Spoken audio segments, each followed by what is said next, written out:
আপনারা বারাণসীতে চলে আসলেন, কিন্তু বারাণসীতে এসে দশাশ্বমেধ ঘাটের কাছে কোথায় থাকবেন সেটা কি ঠিক করেছেন? আজকে আমি আপনাদের সঙ্গে শেয়ার করব কাশী বিশ্বনাথ মন্দির, দশাশ্বমেধ ঘাট এবং গদুলিয়া চকের ঠিক সামনে কম দামে একটি ভালো গেস্ট হাউস। বিশ্বাস করুন, আমার খুব দারুণ লাগছে আজকে এই হোটেলটা এসে। এসি কি ঠান্ডা লাগছে! ও, আমরা এই রুমটা নিলাম 800 টাকায়। চলুন আপনাদেরকে নিয়ে যাই সেই গেস্ট হাউসে। কি গেস্ট হাউস সেটা আপনারা দেখে নিন, এবং যদি গেস্ট হাউসটা পছন্দ হয়ে থাকে তাহলে অবশ্যই লাইক শেয়ার সাবস্ক্রাইব করে পাশে থাকবে। এটা হচ্ছে গদুলিয়া চৌরাস্তা মোড়। এই সাইডটা চলে যাচ্ছে সোজা বিশ্বনাথ টেম্পল, এই রাস্তাটা চলে যাচ্ছে সোজা দশাশ্বমেধ ঘাট, আর এই রাস্তাতে ডান দিকে এই রাস্তাটায় চলে যাচ্ছে সোজা পালবাবু গেস্ট হাউসের দিকে। এটা হলো গদুলিয়া চক। গদুলিয়া চকের ডান দিকে আপনারা চলে আসবেন এই রাস্তায়। এই রাস্তা থেকে কিছুটা আগিয়ে ডান হাতে একটা রাস্তা ঢুকে যাবে, সেই রাস্তাটাই হলো পালবাবু গেস্ট হাউস। কিছুটা আগিয়ে আসলে আপনারা দেখতে পারবেন এখানে কারুর বৈশ্য ব্যাংক। এই যে বিল্ডিংটা, এটা হচ্ছে কারুর বৈশ্য ব্যাংক। তার ঠিক একটু পরেই দেখবেন একটা ডান হাতে গলি আছে। আমি এই গলির মুখে দাঁড়িয়ে একবার দেখিয়ে দিই। ওটা সোজা দেখতে পাচ্ছেন, ওটা হচ্ছে আমাদের গদুলিয়া চৌরাস্তা। গদুলিয়া চৌরাস্তা থেকে ঠিক এতটা আসবেন, এখানে এসে এইটা হচ্ছে এই গলি, গোল্ডেন হোমস্টে। এই যে ওপরে লেখা দেখাচ্ছি আমি, পালবাবু গেস্ট হাউস। দেখুন ঠিক আছে, এই গলিটা ঢুকে যাবেন একদম সামনে। গলিতে ঢুকেই দুটো তিনটে বিল্ডিং পরেই হলো পালবাবু গেস্ট হাউস। এই ওপরে দেখে নিন পালবাবু গেস্ট হাউস, আর এখান থেকে সিঁড়িতে উঠে যাবেন ওপরে। এটা হলো পালবাবু গেস্ট হাউসের রিসেপশন। আচ্ছা দেখুন, এখানে আমি চেক ইন টাইম 11 AM এবং চেক আউট টাইম লেখা আছে 11 AM, মানে 11 to 11টা, পাক্কা 12 ঘন্টা এদের চেক ইন চেক আউট আছে। আর এটা হচ্ছে এদের রিসেপশন। আচ্ছা, এদের সাথে যোগাযোগ করবেন, যোগাযোগ করার পরে আপনারা এখানে এন্ট্রি করে ঘর পছন্দ করে ওপরে চলে যাবেন। চলুন আপনাদের ওপরে রুমটা একবার দেখিয়ে দিই। ফার্স্ট ফ্লোরের রুম নাম্বার 101টা আমি এখন আপনাদেরকে একবার দেখাই। এই রুমটা আমরা এখন নিলাম থাকার জন্য। রুমের ভেতরে ঢুকেই আমি বেডটাকে আপনাদের দেখাবো। বেডটা দেখুন, এখানে ডবল বেড আছে, দুজনে থাকার মতো বেশ ভালো বেড আছে। দুজনে থাকার মতো ভালো বেড আছে। উপরে রয়েছে এসি, উপরে রয়েছে সিলিং ফ্যান, আর সিলিংটা কিন্তু খুব সুন্দর সাজানো গোছানো। তার সাথে আপনারা পেয়ে যাবেন সুন্দর একটি বড় উইন্ডো, রয়েছে টিভি। আচ্ছা, এবার ওয়াশরুমটা আমি আপনাদেরকে দেখাই একবার। ওয়াশরুমে এখানে আপনারা পেয়ে যাবেন ওয়েস্টার্ন কোমোড, রয়েছে উপরে মিরার, একটি বেসিন।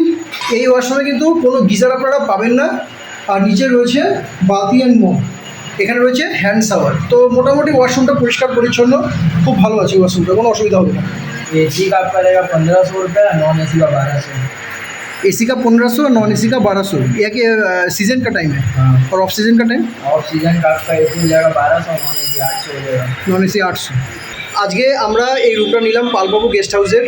পালবাবু পেইন গেস্ট হাউসের এই রুমটা রেট পড়ে যাচ্ছে, আজকে যেহেতু আমরা অফ সিজনে আসছি তাই রেট পড়ে যাচ্ছে 800 টাকা। এসি রুম 800 টাকা। আজকে আমি আপনাদের পালবাবু গেস্ট হাউসের আরও 2-1টা রুম দেখানোর চেষ্টা করছি, একটু বড়ো সাইজের রুম। যদি আপনারা ফ্যামিলি আসেন বা 3-4 জন আসেন, সেক্ষেত্রে আপনারা বড়ো সাইজের কী রুম আছে একবার আপনাদের দেখিয়ে দিই। আচ্ছা, আমি এখন আপনাদেরকে 103 নম্বর রুমটা দেখাচ্ছি। থার্ড ফ্লোরে আছে 103 নম্বর রুম। রুমে প্রবেশ করতেই আপনারা পেয়ে যাবেন এরকম একটি কিং সাইজের বেড। এখানে আপনারা 3 জন আরামসে থাকতে পারবেন, অনেক বড় বেড আছে। এখানে 2 জনের বালিশ আছে, এটা নয় যে আপনারা 2 জন থাকতে পারবেন, আপনারা 3 জন থাকতে পারবেন। ওপরে রয়েছে সিলিং ফ্যান এবং সাথে আপনারা পেয়ে যাবেন উইন্ডো এসি এবং রয়েছে টিভি কিন্তু চলছে।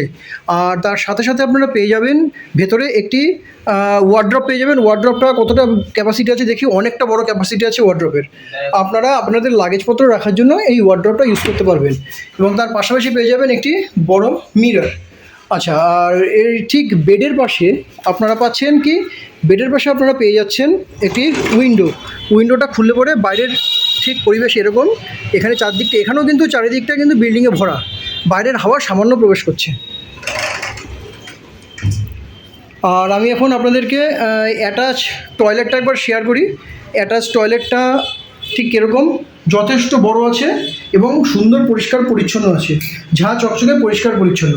রয়েছে ওয়েস্টার্ন কোমোড, উপরে হ্যাঙ্গার রয়েছে, এখানে রয়েছে শাওয়ার, স্নান করবার, এখানেও হ্যাঙ্গার রয়েছে। আচ্ছা, এখানে আপনারা কল পেয়ে যাবেন, এখানেও গিজার নেই না? नहीं, सब लगेगा। আচ্ছা, এখানেও কোনো গিজার নেই, কেননা গিজার এখনও সিস্টেম চালু করেনি। গিজারের সেটটা নতুন বসাবে, কদিন পরেই বসাবে। আপনারা যখন শীতকালে আসবে তখন হয়তো পেয়ে যাবেন।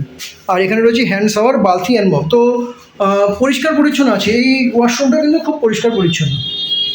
আর বা ঘরের মধ্যে একটা আপনারা বেসিন পেয়ে যাবেন। সবসময় তো আর বাথরুমে যদি না যেতে ইচ্ছা করে তাহলে আপনারা ঘরের মধ্যে ইউজ করতে পারবেন। খুব সুন্দর। তো প্রাইস কিतना है? का एसी वही 1500, नॉन एसी 1200। এই রুমটার ভাড়া বললো এসি 1500, নন এসি 1200। এবার আপনারা কিছুটা বার্গেনিং করে নেবেন, সেখানে 200 টাকা কম করে আপনারা রুম পেয়ে যাবেন, কোনো অসুবিধা নেই। এগুলো কিন্তু সিজনের রেট বলছে, নন অফ সিজনের রেটও আছে, সেটা আপনারা ভালো করে জেনে নেবেন কী আছে। যেমন এই মুহূর্তে 800 টাকা করে রেট চলছে। বিশ্বাস করুন আমার খুব দারুণ লাগছে আজকে এই হোটেলটা এসে। কালকে একটা হোটেলে ছিলাম, ওটাও একরকম, আজকে যে হোটেলে আসছি এটা হচ্ছে আরেক রকম। খুব দারুণ অনুভূতি, খুব দারুণ এক্সপিরিয়েন্স। আপনারা হোটেলে না আসলে আপনারা জানবেন না। আর তার থেকে বড় কথা, হোটেল কিন্তু আপনারা একটু দেখে শুনে নেবেন। হ্যাঁ, অনেক হোটেল আছে, আমি যেমন রিভিউ তুলে ধরছি সেই রিভিউ দেখে অবশ্যই আসুন। এটা হচ্ছে আজকে আমার রুম, খুব সুন্দর লাগছে, এসি কি ঠান্ডা লাগছে ও। আর বেডটা দেখুন, একদম সুন্দর বেড, এখনও পর্যন্ত খুব ভালো লাগছে। এসিটাও খুব ভালো কাজ করছে। আর তার থেকে বড় কথা, আমরা এই রুমটা নিলাম 800 টাকায়। আপনারা পালবাবু পেইন গেস্ট হাউসে আসলে পরে কীভাবে যোগাযোগ করবেন সেই যোগাযোগের নাম্বারটা আমি দিয়ে দিচ্ছি। এটা হলো নিচের নাম্বার, এই নাম্বারটা আপনাদের জন্য দেওয়া হলো। আপনারা এই নাম্বারে হোয়াটসঅ্যাপ করবেন বা কল করবেন, কল করেও আপনারা অনলাইন বুকিং করে নিতে পারেন। নমস্কার ম্যাডাম। ম্যাডাম আপনার নাম? আমার নাম সরস্বতী পাল। হ্যাঁ, যেহেতু আপনি অনেক সিনিয়র, দেখেই বোঝা যাচ্ছে অনেক সিনিয়র, তো সবাই আমরাও আশা করবো যে আপনি সিনিয়র হিসেবে যেই বক্তব্যটা আমাদের কাছে রাখছেন সেটা আপনাদের দিক থেকে আপনারা সঠিক থাকবেন। আচ্ছা, আমি একটা কথা জিজ্ঞাসা করতে চাই আপনাদেরকে, যে এখানে যদি কোনো সিঙ্গেল ট্রাভেলার আসে, স্লো ট্রাভেল, যারা ইউটিউব করে বা স্লো ট্রাভেল করে একা ঘুরে বেড়ায়, তাদের কি আপনারা কোনো রুম দেবেন? তারা যদি কোনো ডকুমেন্টের দেয় তো আমি দিতে পারি। মানে অ্যাকচুয়ালি কোনো ডকুমেন্টস দিলে পরে, মানে সঠিক প্রমাণপত্র দিলে পরে আপনারা দিয়ে দেবেন। আরেকটা কথা, এটা হচ্ছে কোনো যদি আনম্যারিড কাপল আসে, বিয়ে করেনি, আনম্যারিড কাপল, তাদের ক্ষেত্রে কি অ্যালাউ করবেন? না, তাদের অ্যালাউ নেই। আচ্ছা, এখানে যদি আসতে ইচ্ছা করে, মানে কেউ যদি ধরুন স্টেশনে নেমেছে, সে কীভাবে আসবে? আপনার এখানে পৌঁছাবে কী করে? আপনি যদি আমাদের অ্যাড্রেস দিয়ে দেন, ফোন দিয়ে দেন, তার আমি ওকে করে নেব। আচ্ছা, মানে আপনি গাইড করে দেবেন কীভাবে আসবে না আসবে। আপনাদের তো যত সম্ভব দেখলাম আমি গোধুলিয়া চৌরাস্তা থেকে একদম সামনে, একদম সামনে, একদম সামনে। গোদরিয়া থেকে আপনি এখান থেকে 10 মিনিটের রাস্তা, 5 মিনিটের রাস্তা 5 না, মিনিট হবে, যেটা কি আমি আসলাম 5 আপনি মিনিট হবে। এটাতে পাবেন কি 5 মিনিটের মধ্যে আমি গোদরিয়া পৌঁছাই।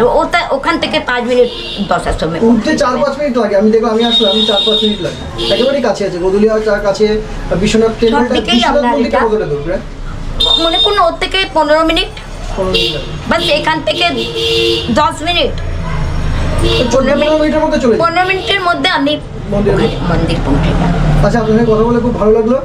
আর যারা গেস্টরা আসবে আপনার এই ভিডিওতে দেখে, ভিডিওর নাম্বারটা আমি নিচে দিয়ে দিচ্ছি, ডাইরেক্ট আপনাকে ফোন করবে। আপনার নাম্বারটাই আপনি দেবেন, অন্য কারো নাম্বার দেবেন না। আপনি মালিক, আপনার নাম্বারটাই দেবেন। এই নাম্বারটায় আপনারা সবাই ফোন করবেন, ফোন করে চলে আসবেন। আমি এখন আপনাদেরকে কার্ডের যে নাম্বার আছে সেই নাম্বারটা দিয়ে দিচ্ছি। এটা হচ্ছে ডাইরেক্ট মালিক কর্তৃপক্ষের নাম্বার, আপনারা এই নাম্বারে ফোন করবেন।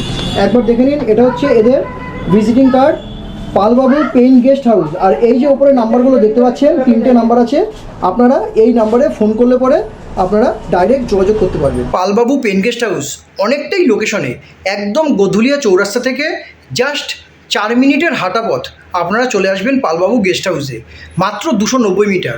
এবং আপনারা যদি পালবাবু গেস্ট হাউস থেকে কাশী বিশ্বনাথ মন্দিরে পুজো দিতে যান, মাত্র 850 মিটারের পথ, সময় লাগবে 12 মিনিটের মতো। আর যদি আপনারা দশাশ্বমেধ ঘাটের দিকে যান, দশাশ্বমেধ ঘাটের দিকে যেতে গেলে আপনাদের সময় লাগবে 7 মিনিট, মাত্র 550 মিটার। তো সম্পূর্ণটাই খুবই লোকেশনে পালবাবু গেস্ট হাউস। আপনারা চাইলে এই গেস্ট হাউসটা একবার অবশ্যই বুকিং করে দেখতে পারেন। এই মুহূর্তে আমি লাগেজপত্র সব গুছিয়ে নিয়েছি, আপনারা দেখতে পাচ্ছেন। আমি এখন আছি বারাণসীতে। বারাণসী ছেড়ে এখন আমি চলে যাব ডাইরেক্ট অযোধ্যাতে। এখন যাচ্ছি বারাণসী জংশন স্টেশনে, রাত 12:30টার ট্রেন। অযোধ্যাতে পৌঁছাবো ঠিক ভোর 4টের সময়। আর কালকে আপনাদের সামনে আসতে চলেছে অযোধ্যা ধামের সম্পূর্ণ ভিডিও। তাই চ্যানেলে এখনও যারা নতুন আছেন, এখনও চ্যানেলটিকে সাবস্ক্রাইব করেননি, চ্যানেলটিকে অবশ্যই সাবস্ক্রাইব করে পাশে থাকুন। চলুন তাহলে দেখা হচ্ছে আপনাদের সঙ্গে নেক্সট বারাণসী জংশন স্টেশনে গিয়ে।